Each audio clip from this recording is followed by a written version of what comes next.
Good afternoon, class. So, ako si Teacher Mika. Kama naman nagpakilala. Anong pangalan mo? CJ. Ikaw, anong pangalan mo? Janso. Ikaw, anong pangalan? Baby. Anong pangalan mo? Bella. Ikaw, anong? Desiree. Ikaw? Ikaw? Ikaw? Okay. So, bago kita magbato, ma-pray kita. Sino gusto mag-pray? Si Desiree. Kaya ma-pray muna kita. Karindog ka na.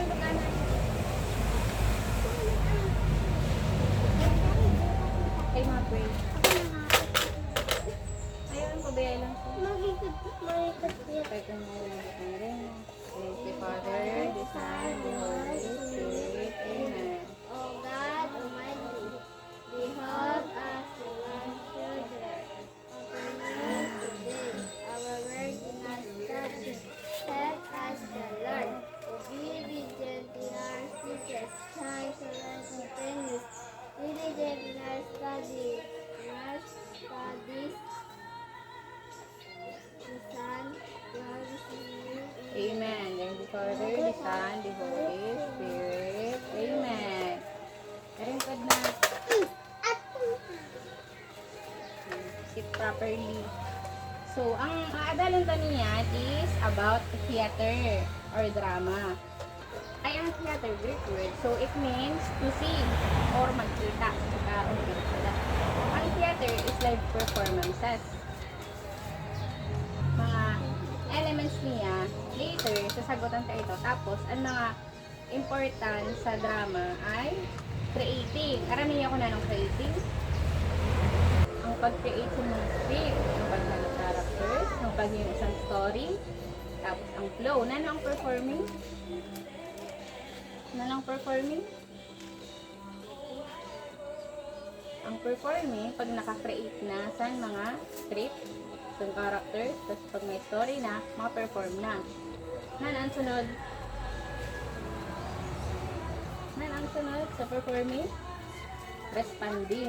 Ang nga, habang nagpi-play ka mo, nagpa-perform, dapat nag-respond man ka mo sa kada saro.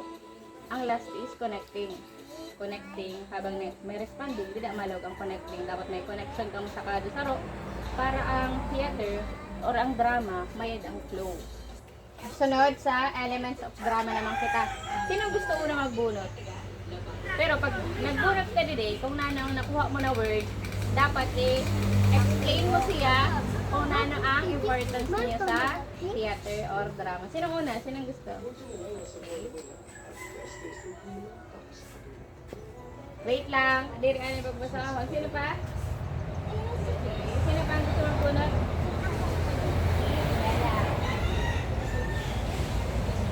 Sinong gusto una magsagot? Si? Sinong masagot una? Mabunod naman.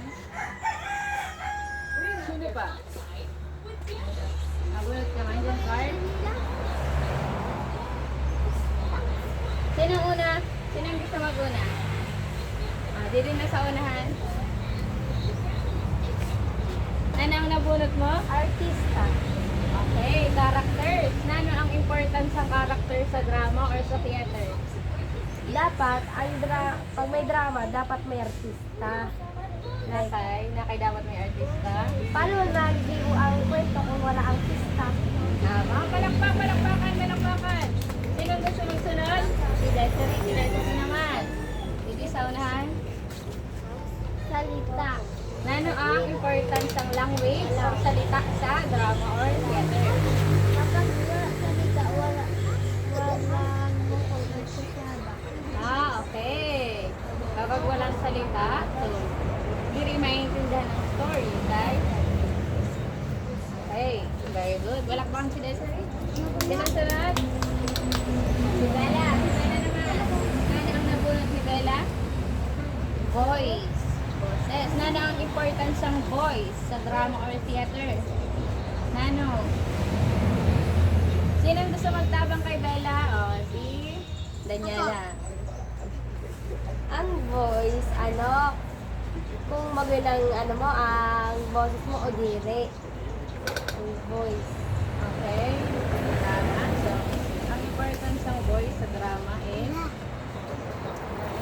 para magkasarabutan ang mga characters. So, para mag-connect sila through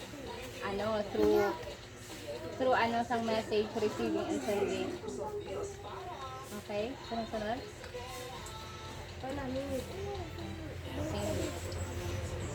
Nan ang nabunot mo?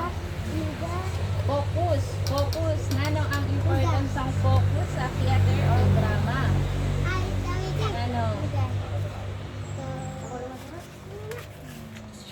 Sinong makahelp kay? Sila-sila naman. Nanong importance ng focus? Focus sa drama or theater.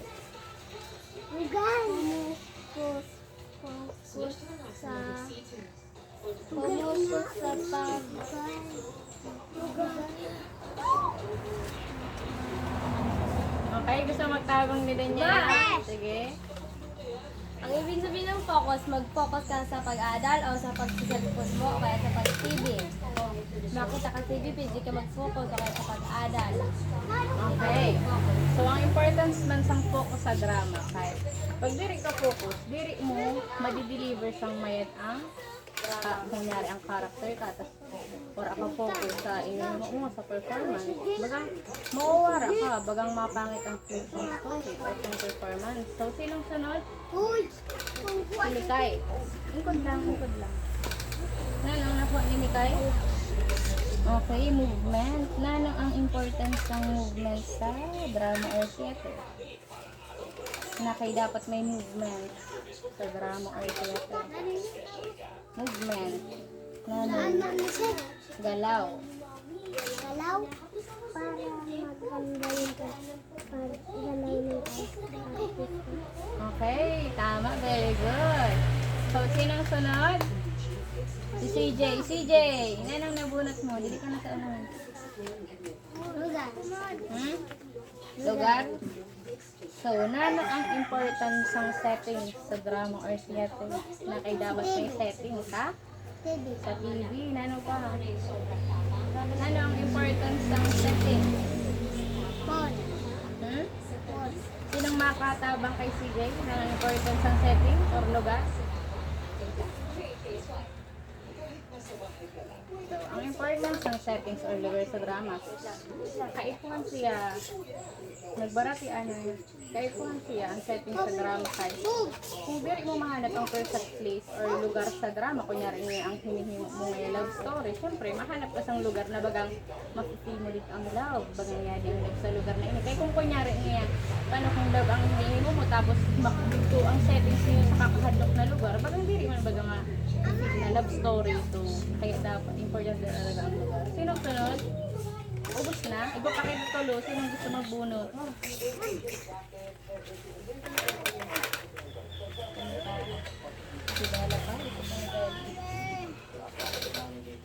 Nabunot ni Daniela?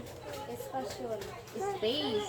So, ang importance ng space sa drama or theater? Kailangan mag-space pag magkaway ka sa drama. Kailangan mo na mag-space. Okay, tama. So, ang importance mo sa space sa theater or drama kay dapat aram mo kung diin ka ma-space mo din ang lugar mo kay basic natatahuban mo ang sa likodan mo or pag nasa likod ka, dapat aram ang space mo. Dito ka sa part na makikita sa mga audience mo. Nagigets? Sinong next? Si Bella. Ano ang kay Bella? Ay, tapos na yun. Oras, time. Ano ang importance ng time sa drama or theater? Sinong makahelp kay Bella? Okay, si Mikay. Ano ang importance ng oras or time?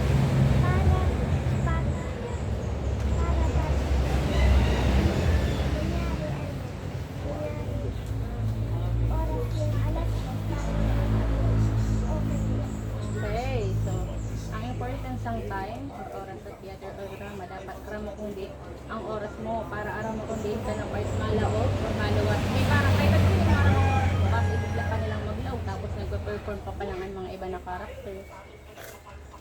May sinang sunod? Ay, sige ulit. Nanong nabunot? Relationship. Okay. Yan ang importance ng relationship sa drama or theater. Daniela, gusto mo tabangan si Mika? Ano ang importance ng relasyon sa characters or sa drama ng theater na kaya dapat may relationship? Paano man mag-giving kayo kung wala bang kayong relationship sa bansa? Okay, so ang importance ng relationship is pag may relationship, so ang importance ng relationship sa theater or drama, kahit pag may relationship, may makakonect ka matakado sa room. Okay? Yes? So, class dismiss na kita. Sinang gusto mag-pray? Okay, si Daniela.